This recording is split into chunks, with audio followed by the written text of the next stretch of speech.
আসসালামু আলাইকুম বন্ধুরা। আজ আমি আপনাদের একটি অসাধারণ গল্প শোনাবো।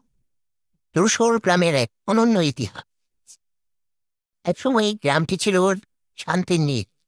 সবুজ ধান ক্ষেত, পাখির কলতান আর মানুষের হাসি আনন্দে মুখরিত।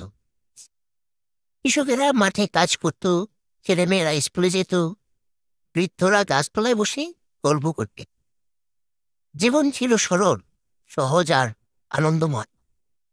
কিন্তু ধীরে ধীরে সেই শান্তির দিনগুলো মুছে যেতে শুরু করল। গ্রামে ঢুকে পড়ল মাদকের কালো ছায়া। যুবকেরা একে একে মাদকের নেশায় আসক্ত হতে লাগল।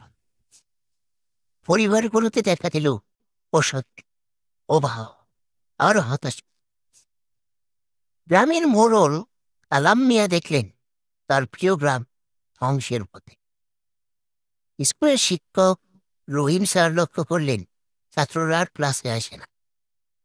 মা বাবারা কাঁদতে লাগলেন সন্তানদের জন্য। সংকটের মাঝেও জেগে উঠল আশার আলো। গ্রামের কিছু সচেতন মানুষ এগিয়ে এলেন। যুব সমাজ, শিক্ষক, ধর্মীয় নেতৃবৃন্দ সবাই মিলে শুরু করলেন মাদক বিরোধী আন্দোলন।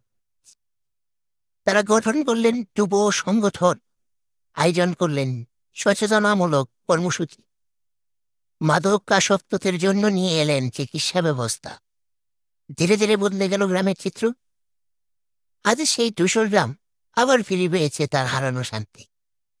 যুবকরা ফিরে এসেছে স্বাভাবিক জীবনে।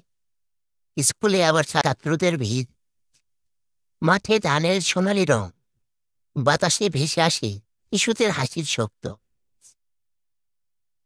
এই গল্প থেকে আমরা শিখি, কোনো সমস্যাই অসমাধান নয়। সামাজিক ঐক্য, সচেতনতা আর দৃঢ় সংকল্প থাকলে সব বাধাই জয় করা সম্ভব। প্রিয় দর্শক, আপনারা যদি মনে করেন এই গল্পটি অন্যদের সঙ্গে শেয়ার করার মতো, তাহলে অনুগ্রহ করে লাইক, শেয়ার আর সাবস্ক্রাইব করুন। আপনাদের মতামত জানাতে কমেন্ট সেকশনে লিখুন। সবাই ভালো থাকুন, সুস্থ থাকুন। আবার দেখা হবে নতুন কোনো গল্প নিয়ে। ধন্যবাদ।